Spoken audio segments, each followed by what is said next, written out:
سلام، به یه ویدئوی دیگه خوش اومدید. توی این ویدئو قرار با هم دیگه این کیف جذاب رو یاد بگیریم که توی 2 بخش براتون آموزش دادم. بخش اول که بدنه و استایل کیفه، شما میتونین از همون بخش فقط به عنوان ساک خرید یا ساک دم دستی استفاده کنین. یه بافت خیلی بانمک و کاربردی بهتون میده، تو ابعاد بزرگتر اجراش میتونین بکنین.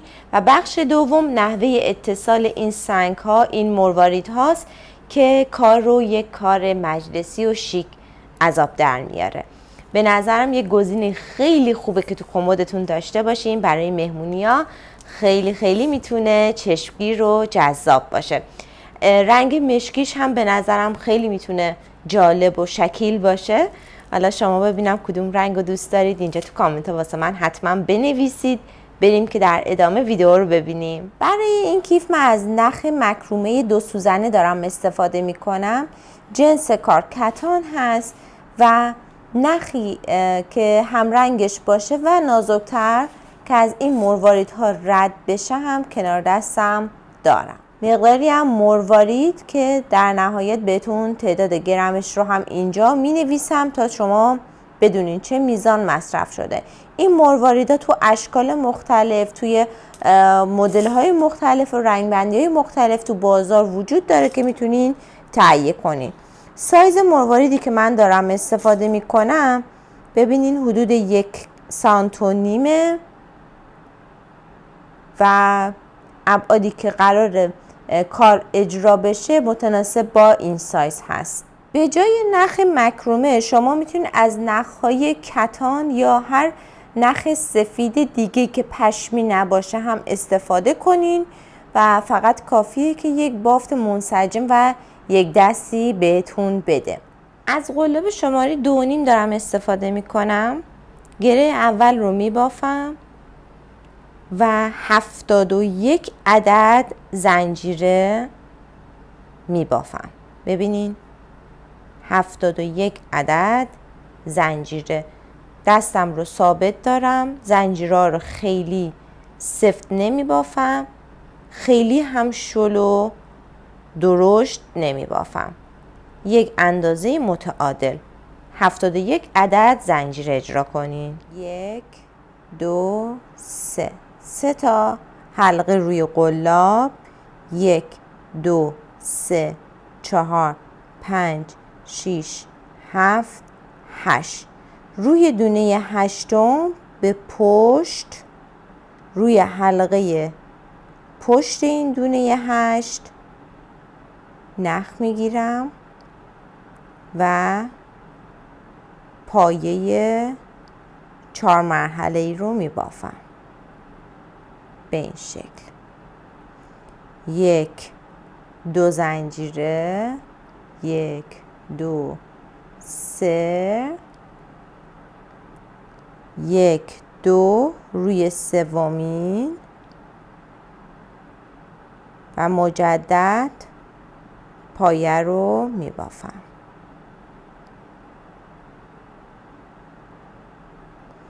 1 2 1 2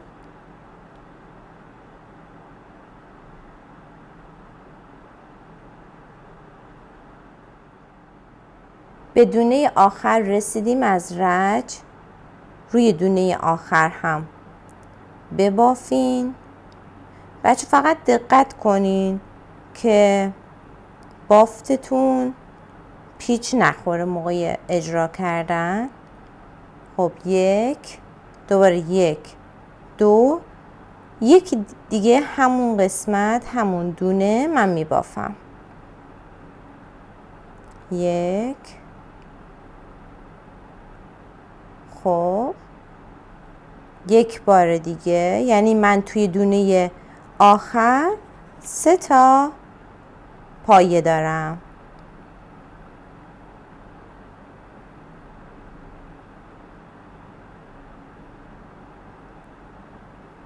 حالا 1 2 ببینین این دونه آخره 3 تا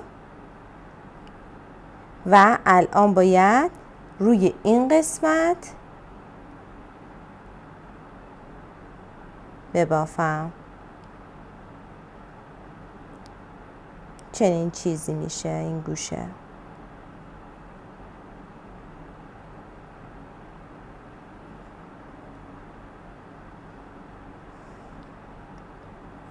حالا دوباره 2 تا زنجیره 3 تا حلقه روی قلاب میندازم و از این قسمت این رجی که این سمت بافته بودم دوباره باید برگردم.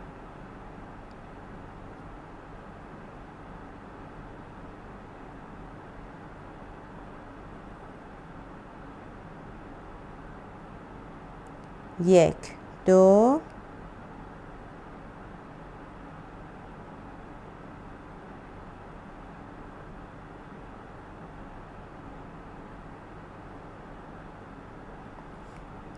بچه سایز پایه ها بر اساس سایز مروارید باید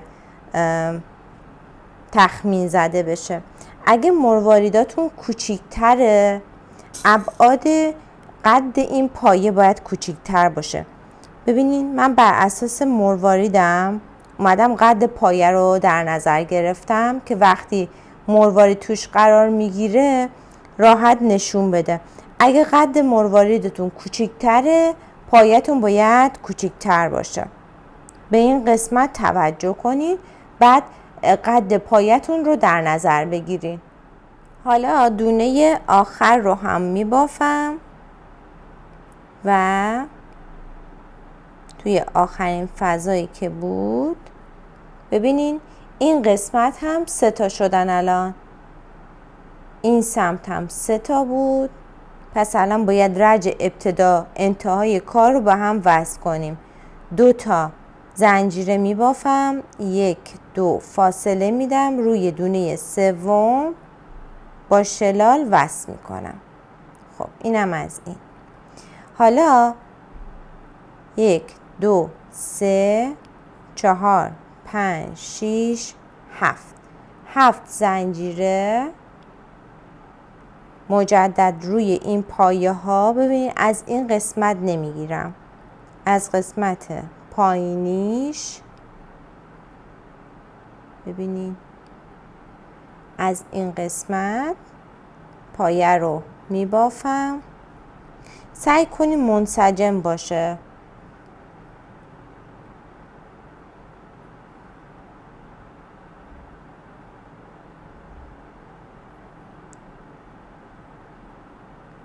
روی تک تک این پایه ها روی همشون من این پایه رو تکرار میکنم دور تا دور کار به فاصله 2 تا زنجیره.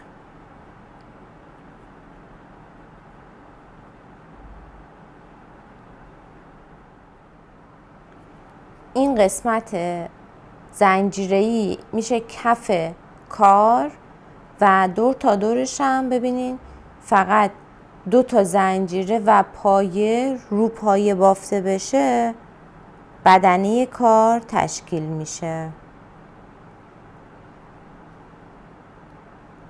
خب ببینین تا اینجا به این شکل در اومد. خب الان این سمت رویش هم باید بافته بشه تا اینجا به این شکل. خب حالا دونه آخرم ببافم و وصل کنم به این نقطه.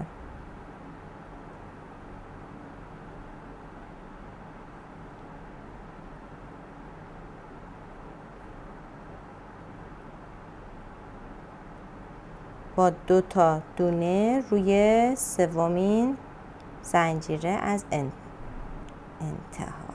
خب اینم شلال. ببینین به این شکل. الان این بافت باید تا قدی که من مد نظرمه بافته بشه. تا چند رج دیگه باید این کار رو ادامه بدم. کار رو تا اینجا بافتم و الان قراره با هم دیگه دسته های کیف رو ببافیم. 8 رج بافتم. 1 2 3 4 5 6 7 8. 8 رج بافته شد و الان ببینین از این قسمتی که پایین لبه کار هست، از اینجا این دونه سوم خطش رو بگیریم بیاین به سمت بالا، کار رو قشنگ پایه ها رو پایه ها قرار بدین. از این سمت هم دونه انتهای کار رو پیدا کنین و لبه روی لبه کار قرار بگیره به این شکل. خب از این سمت 9 تا دونه میشمارم، 8 تا دونه میشمارم. 1 2 3 4 5 6 7 8. این نقطه رو علامت میزنم. این سمتم 1 2 3 4 5 6 7 8. این نقطه رو هم علامت میذارم. ببینید قسمت باز بودن کیف، دهنه کیف به این اندازه قرار باز باشه. خب الان مارکر رو میام یک سمت میذارم، سمت بعدیش هم گم نکنم سریع مارکر میذارم.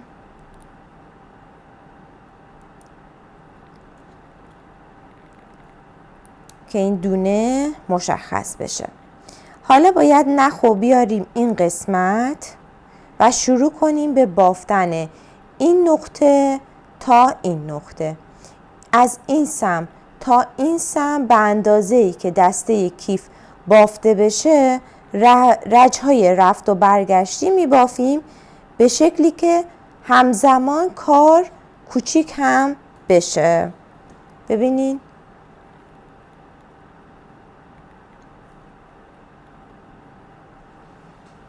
یک گره شروع میزنم، 1 2 3 به اندازه پایه‌ای که میبافتم. ببینین 3 حلقه انداختم و الان از همین جایی که مارکر هست از پایه اولش شروع میکنم به بافتن پایه.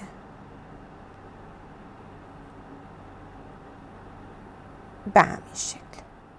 پایه اول رو که بافتین 2 تا زنجیره و میاین از این نقطه مارکر رو در بیارم،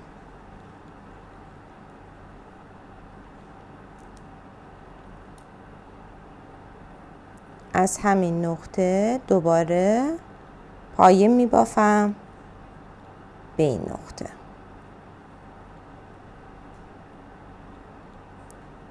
و این رجو تا جایی که علامت داره به همین شکل میبافم. 2 زنجیره، 1 پایه سوبل.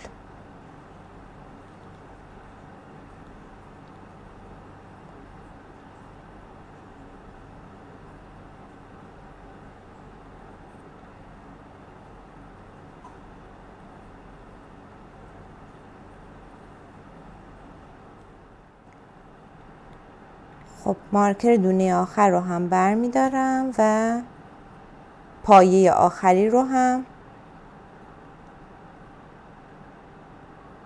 می بافم.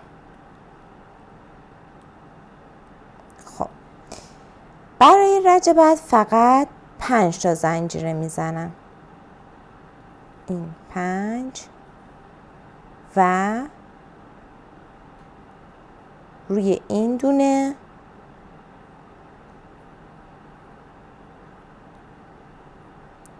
پایه سوبل رو میبافم.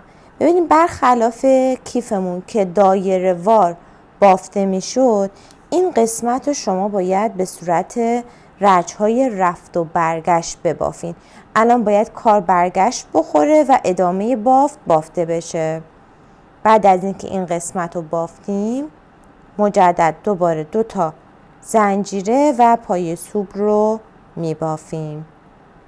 این کار تا انتهای این قسمت تا برسیم به اول این رج ادامه داره.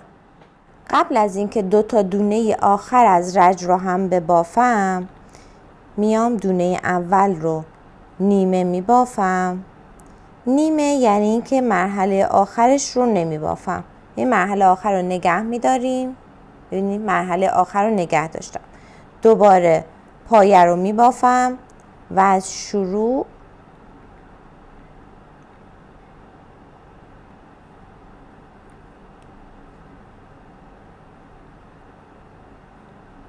حالا همه نخ‌ها رو با هم دیگه یکی میکنیم. در واقع 2 تا پایه انتهایی رو با هم دیگه یکی کردیم. خب حالا واسه رج بعد دوباره 5 تا 3 4 5 زنجیره برمیگردونیم. 1 2 3 و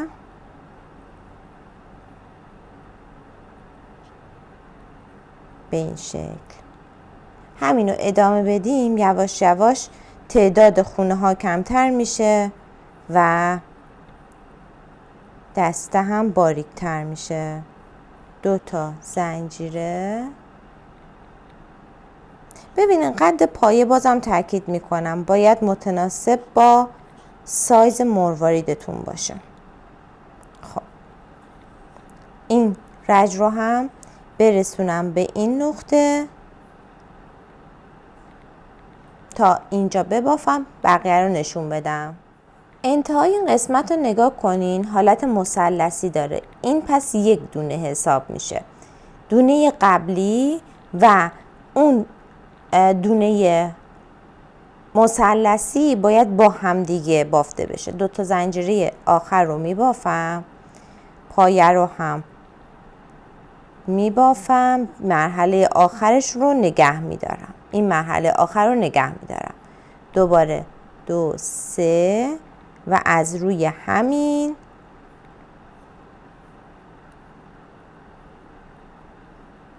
مرحله آخر رو با هم میبافم.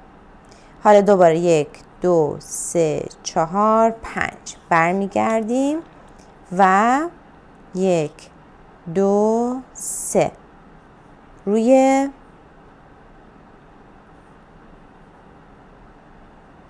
پایه میبافیم. ببینید رفته رفته داره کم میشه از تعداد. اینو انقدر ببافین تا برسیم به دونه های آخر که بهتون نشون بدم. ببینید همجور که داریم میبافیم این داره خودش رو جمع میکنه. بچه‌ها میون این آموزش یهو پستچی اومد این پایه جذاب رو برام آورد. من از کانوا مرکزی شیراز تهیه کردم به صورت اینترنتی. خیلی هم به موقع و سریع رسید. این ظرف 2 روز به دستم رسید. خیلی راحت کار کردم باهاش. من این 2 قسمته رو تهیه کردم که هر کدوم البته جدا هم میشه و دوباره به صورت تک هم قابل استفاده است و به این صورت هم به صورت گردون قابل استفاده است. البته گردونش بیشتر به خاطر اینه که این نخی که یه وقت این زیر میره رو راحت بتونین در بیارین استفاده کنین. خیلی به نظرم گزینه خوبیه. اگر دوست داشتین میتونین ازشون تهیه کنین. کافیه تو اینستاگرام سرچ کنین کانوا مرکزی شیراز، میتونین ازشون این استند جذاب رو تهیه کنین. این نقطه رج آخرم یه همچین چیزی میشه. یه مثلث این سم داریم، یه مثلث این سم، یه دونه تکه هم این سم. 5 تا زنجیره رو میبافیم، 5 تا و هر سه رو باید با هم دیگه یکی کنیم. یعنی 1 دوباره یه نیمه دیگه میبافم و این مثلثی رو هم باهاش میبافم. حالا 3 تا با هم دیگه یکی بشه یه همچین چیزی. همینجا نخو میچینین و تمام.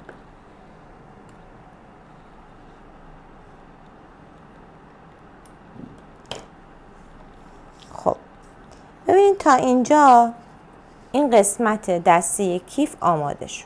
خب حالا از این مارکر تا این مارکر عین این قسمت رو باید ببافیم تا بریم برای ادامه کار.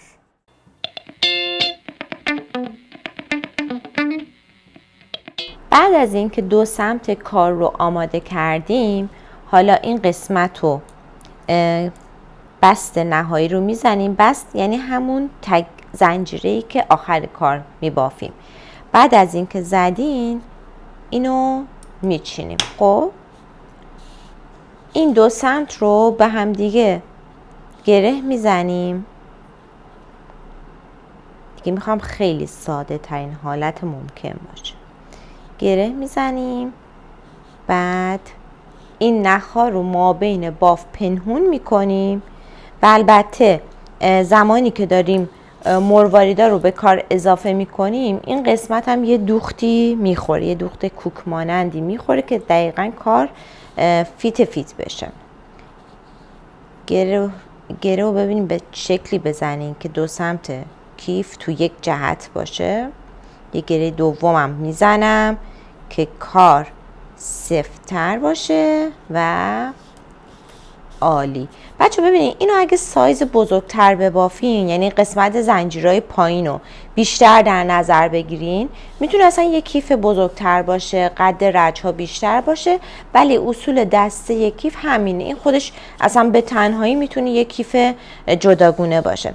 ببینید این نخ چون ضخامتش از مرواریدی که من داشتم رد نمیشد، برای همین اول ویدیو یه نخ دیگه بهتون نشون داده بودم که این نخ پنبه است، ظریف‌تره، برای همین برای کار من مناسب تره. مروارید من این سوزن ازش رد میشه و سوزن درشتری ازش رد نمیشه. بعد اینکه این نخ و سوزن باید به راحتی از این در بیاد. الان یه دونه مرواریدم انتخاب کردم که سختشه، یکی دیگه برمیدارم. ببینین نخ و سوزن رو باید جوری انتخاب کنین که این نخ و سوزن از این مرواریده رد بشه و راحت بتونین کار رو انجام بدین به این شکل. حالا من از این دیگه نازکتر نداشتم سوزن، مروارید منم یه جاهایی گیر داره. خب این از این. و الان دو سمت قسمت دسته کیف رو یه جهت میکنم، این قسمت هم به این شکل، و میام نخ رو به این قسمت فیکس میکنم. خب گره اولیه رو میزنیم، بعد تو کار نخهای اضافه رو پنهون میکنیم.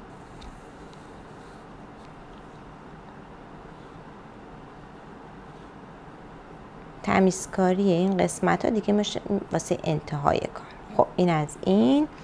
ببینین الان بعد از اینکه این نخ اینجا فیکس شد،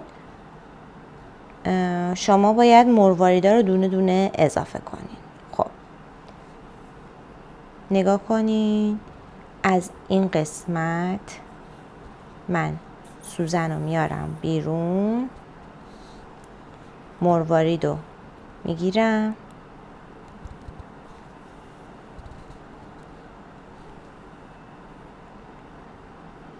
از دونه زنجیره ببینید از این قسمت از پایین به سمت بالا دوباره همینو برمیگردم که فیکس بشه. خب مروارید بعدی رو هم میذاریم.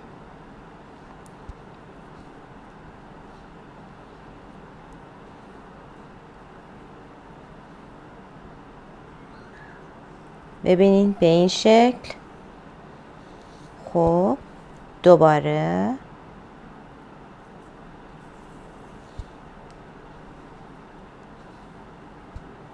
و همینطور مرواریدا رو تو یک جهت و یک خط تا پایین باید وصل کنیم. این قسمت بالا تا پایین مرواریدا زده شد. بچه ببینین الان این گوشه کارمون بود دیگه. دونه آخر رو که بزنم این قسمت یه ردیفش تموم میشه. بعد از اینکه این کار رو انجام دادیم باید چی کار کنیم؟ ببینید این قسمت گوشه کاره، من دونه آخر رو هم میزنم، گره قفلشم میزنم.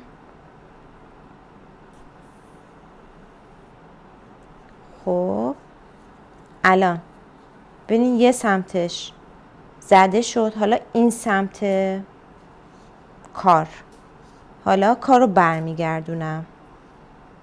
یه دونه دیگه مروارید میگیریم،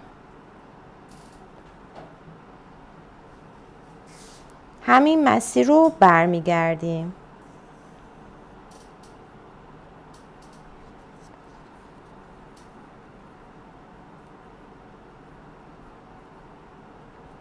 سعی کن قشنگ مروارید و نخ فیت هم دیگه باشن. خب برگرده و مروارید بعدی رو هم میزنم. این خط رو اگر برگردم دقیقا دوباره برمیگردم به نقطه اول. همینو حالا میتونم مستقیم اگر هنوز نخ دارم قسمت مقابلش رو انجام بدم، رفت و برگشت مقابلش رو انجام بدم.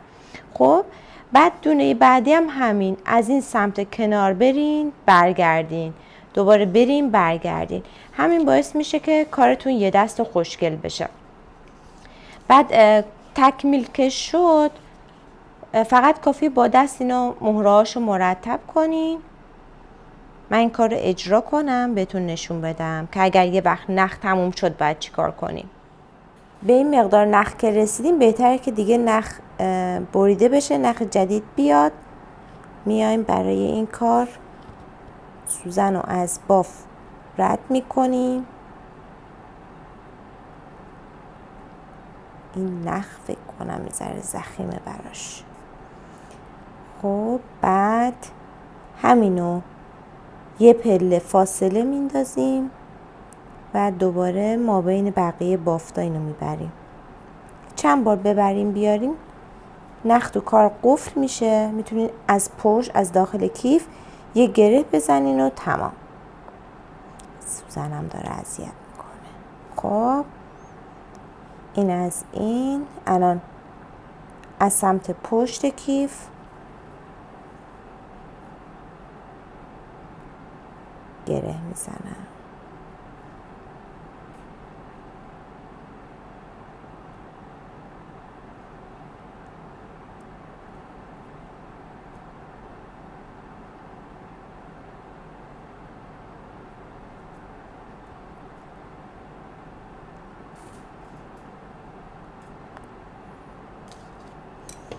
نخ جدید رو سر میندازیم و دوباره مثل قبل میدوزیم. ببینین دونه دونه باید همه اینا به این شکل دوخته بشه.